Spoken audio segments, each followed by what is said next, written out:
안녕하세요. 건강한 의사 박소연 원장입니다.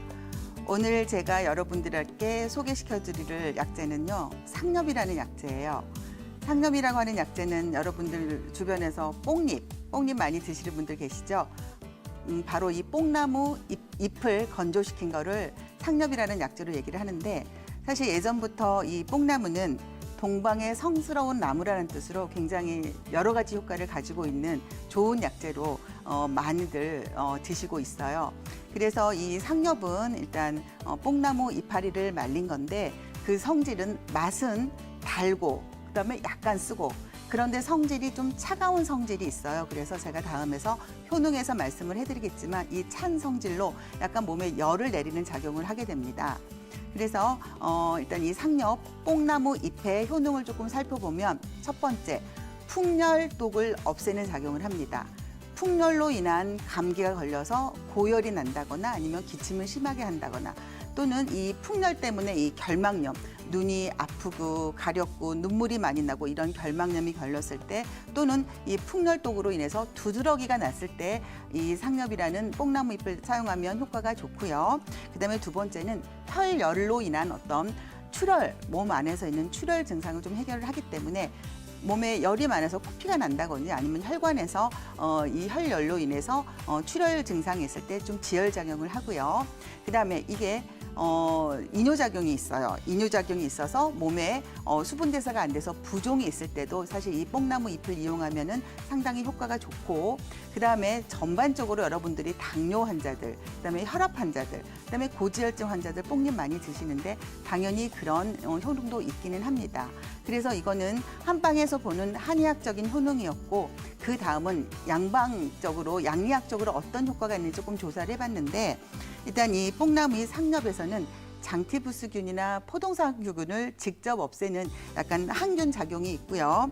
그다음에 모세혈관을 조금 강화하는 물질을 내보내서 혈관을 튼튼하게 해서 아까 말한 지혈작용을 한다거나, 그다음에 고지혈증, 중성지방 같은 거를 낮추는 작용을 해서 혈관에 문제가 생기는 동맥경화라든지 어떤 중풍 질환에 조금 도움을 줄 수 있습니다. 그리고 혈압을 강화하는 작용, 혈당을 강화하는 작용이 있기 때문에 고혈압이나 당뇨 환자, 고지혈증 환자한테 좀 광범위하게 쓰일 수 있는 약재가 되겠고요. 그다음에 이제 이 뽕나무 잎에는 식이섬유가 녹차에 들어있는 식이섬유보다 한 거의 5배 가까이 섬유소가 많다고 하니까, 당연히 섬유소가 많으니까 변비나 다이어트에도 도움이 되겠죠. 그런데 이렇게 광범위하게 여러 가지 효능을 가진 뽕나무 잎이지만, 제가 여기서 감기에도 좋고 뭐 결막염도 좋고 피부 질환에도 좋다 그래서 모든 감기나 피부 질환 어떤 그런 증상에 쓰일 수 있는 건 아니고, 그 원인이 찬 성질을 이용해서 열을, 풍열을 없애는 작용을 하기 때문에, 혹시 자기 몸이 많이 차다거나, 그다음에 또 아까 제가 두 번째로 이뇨작용을 한다 그랬는데, 이뇨작용을 하다 보면 소변을 많이 이렇게 내보내다 보면은 약간 기운이 떨어질 수도 있어요. 그래서 너무 기운이 없으신 분들 조금 조심해서 쓰셔야 되기 때문에, 사실 뽕나무 잎을 드시는 분은 마르고 추위를 잘 타는 약간 그런 체질보다는 몸에 좀 열이 많으시고, 그다음에 몸에 좀 수분이, 습기가 많으신 약간 좀 비습한 분, 약간 풍채가 있으신 분들이 혈압이나 당뇨나 고지혈증을 앓으실 때 조금 이용을 해보시면 도움이 될 것 같습니다.